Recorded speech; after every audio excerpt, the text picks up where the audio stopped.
Karibu dusangire ubuzima. Ikaze muri iki kiganiro. Gutinda gushaka cyangwa se kwihitiramo kuba ingaragu muri sosiyete nyarwanda. Ubundi umuntu atinda gukora igikorwa gifite igihe ntarengwa cyashyiriweho.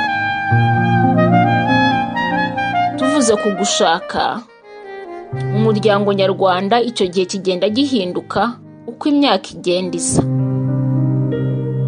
Leta yo yashyizeho igihe cyo gutangiriraho, ariko nta gihe cyo gusorezaho yigeze ishyiraho. Amahame ya sosiyete atanditse niyo ayobora cyane imitekerereze ndetse n'imigirire yacu mu buzima bwa buri munsi. Nk'uko nabibasezeranyije, iyi ngingo idakunda kuganirwaho cyane, ariko nyamara ifite uruhare runini mu mitekerereze no mu migirire ya sosiyete, rwose twiyemeje kuyiganira kandi tukayijyaho inama. Rero nagiranye ikiganiro n'abantu batandukanye bamfasha gusubiza iki kibazo bashingiye ku byo banyuramo. Ikibazo bagiye basubiza kiravuga ngo ese gutinda gushaka cyangwa guhitamo kuba ingaragu muri sosiyete igutegerejeho gushaka ni ubuzima bumeze bute?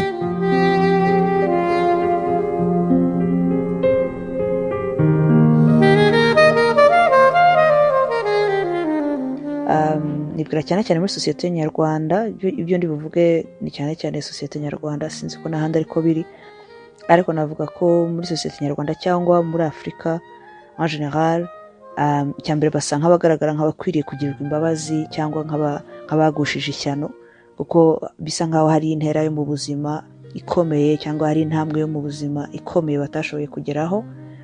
Ikindi ni uko hari amazina babita kandi atari amazina anejeje, hari abita ko bagumiwe, hari abita ko basaziye iwabo, ibintu nk'ibyo.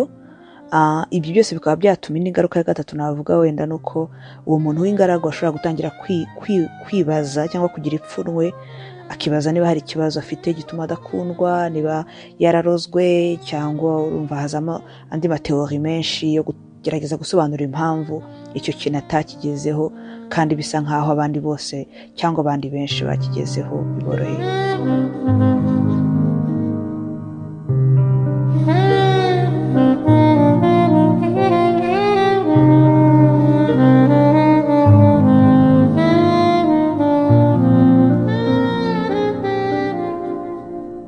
Kuba ingaragu muri sosiyete igutegerejeho kuba wubatse unafite abana ntabwo ari ubuzima bworoshye, kubera ko umuntu nyine atibana, uba muri sosiyete, ubana n'umuryango, ubana n'inshuti, ubana n'abantu mukorana, abo mwigana, abo musengana. Ni ikintu utavuga ngo kibayemo wenyine, ahubwo abantu bose baragukurikirana bagashaka kumenya impamvu utashatse. Bitewe na sosiyete umuntu aba abayemo, hari imyaka baba bumva bagutegerejeho ko nyine wagombye kuba warashatse kandi wagombye kuba ufite abana. Kuri bo bumva yuko niba utarashatse hari ikintu ubuze, biba bimeze nk'ubusembwa. Akenshi kandi bakumva yuko ikibazo ari wowe. Ni ibyo byose, niba utarashatse ntabwo ukora ibikwiye nyine kugira ngo nk'uko umukobwa kugira ngo nyine abone umugabo. Iyo batavuze yuko ubenga cyane, bavuga yuko wihugiyeho, bavuga yuko ugendana n'abantu, ubwo ni uko ugendana n'ingaragu nyinshi, niyo mpamvu utabona umugabo, ubwo ntabwo usura ingo z'abashatse, ubwo ntabwo usohoka. Mbese babona impamvu nyinshi zituma utarashatse, kandi bakakwereka ko ikibazo ari wowe. Bakakwereka yuko nubwo mu buzima bwawe hari byinshi uba waragezeho, ayo mashuri warayize, ufite akazi keza, witunze, ufite ibyo wagezeho, bakomeza kukwereka ko ufite ikibazo, kubera ko nyine icyo ngicyo urwo rugo utarufite. Nicyo kibazo gikomeye cyane umuntu ahura nacyo.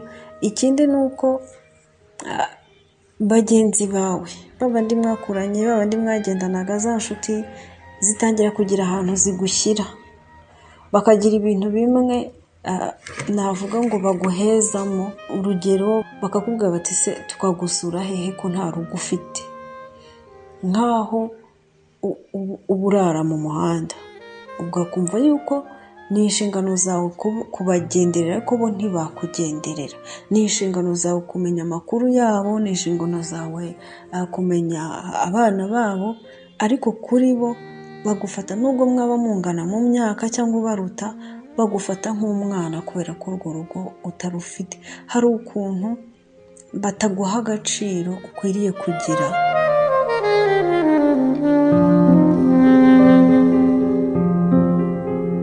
Ni ubuzima butoroshye busaba kuba ufite ibyo wemera cyangwa amahame atuma udacika intege ngo ukore ibyo utemera. Ni ubuzima bukenera inshuti mubana muri ubwo buryo cyangwa muri iyo situation. Ni ubuzima busaba gushaka intego wiyemeza kugeraho nubwo waba udafite abagushyigikiye. Hari ibibazo byihariye usanga abantu b'ingaragu bahura nabyo. Hari ukudahabwa agaciro cyangwa se kuba udafite umwanya uzwi muri iyo sosiyete. Rimwe na rimwe kubura abo mugendana, kutabona aho mufatanya, gufata ibyemezo, no kuba wahura n'izindi ntambara ku giti cyawe kandi abandi badashobora kuba bazi. Uzasanga rero abantu bagufatirana mu ntege nke zawe, bakumva uri umuntu udakwiriye cyangwa se umuntu bakoresha ibyo babonye byose kubera ko bumva nta mwanya ufite muri sosiyete. Ibibazo ukunda kubazwa ukumva abantu barakwinjira mu buzima niyo bakubwira ngo kuki ubenga, nkaho ufite liste y'abantu wabenze cyangwa se bikaba bizwi. Harabura iki cyangwa se uriya muntu nubwo mutari ku rwego rumwe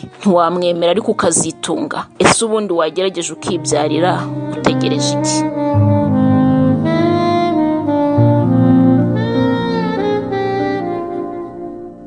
Kuba ingaragu, aho sosiyete yibwira ko wagombaga kuba wubatse, nibwira ko ari inshingano z'ingaragu, z'ukiri ingaragu, ab'umukobwa cyangwa ab'umuhungu, kwiha umwanya muri sosiyete. Sosiyete ntabwo ariyo isobanura abo turi bo mbere y'uko twenyine tubasha kwiha cyangwa no kwisobanukirwa uwo turi bo. Iyo bihaye abandi bantu kugira ngo ari bo basobanure uwo uri we, bagushyira aho bashaka. Kandi kenshi abantu babayeho bene ubwo buzima bibagiraho ingaruka. Umugambi w'Imana kuri twe ntago uvanwaho n'uko sosiyete yatubonye. Kandi niyo ushatse gutegereza ko sosiyete ibanza kukwemera cyangwa se kubaho yo ishaka kugira ngo ubashe gukoreshwa n'Imana, usanga hari byinshi wibuza, hari imirimo myinshi udakora, hari imbaraga nyinshi wibuza guha sosiyete yawe, hari n'ibindi byinshi wowe wibuza kugeraho kubera yuko ukiri ingaragu. Rero kuba ingaragu ni kimwe no kwakira kuba ingaragu utabangamiwe nabyo, kuko abantu bose ntabwo Imana yigeze ivuga ngo kugira ngo uyikorere ukwiye kuba warashatse tubizanye mu rwego rwa gikristo. Ariko nanone n'imirimo sosiyete itanga cyangwa se n'ibyo abantu bavuga bati hari ubwenge umuntu yunguka iyo yubatse, ntago nabyita ko ari nk'ubwenge. Yenda ni experience mu buzima bw'abashakanye, ariko hari na experience nawe uba ufite nk'umuntu ukora ibintu bitandukanye utarashaka. Rero numva kuri nge sosiyete igomba kwakira igisobanuro twiha mbere y'uko dusobanurwa nayo.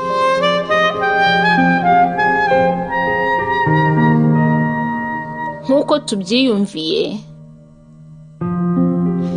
uwaba atarashaka nawe ntabwo biba bimworoheye, kandi hari igihe aba atari ko yabihisemo. Ariko n'uwabihitamo nawe ni umuntu kandi afite umumaro.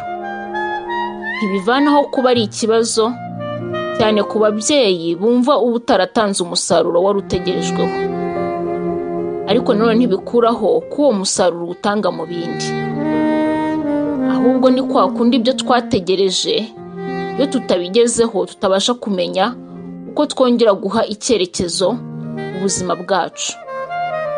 Hari ikiganiro twagiranye turavuga ngo intego y'ubuzima bwacu iyo tuyihaye ibintu bishobora guhinduka cyangwa se tutagenzura, iyo tutabigezeho twumva tutarageze ku ntego y'ubuzima. Wakoze gukurikira iki kiganiro ndetse no kumva ibitekerezo abatuganirije batanze. Nawe ufite igitekerezo wabitumenyesha muri comment, kandi ibi biganiro biracyakomeza. Ntuzacikwe n'ikiganiro kizakurikiraho, maze dusangire ubuzima.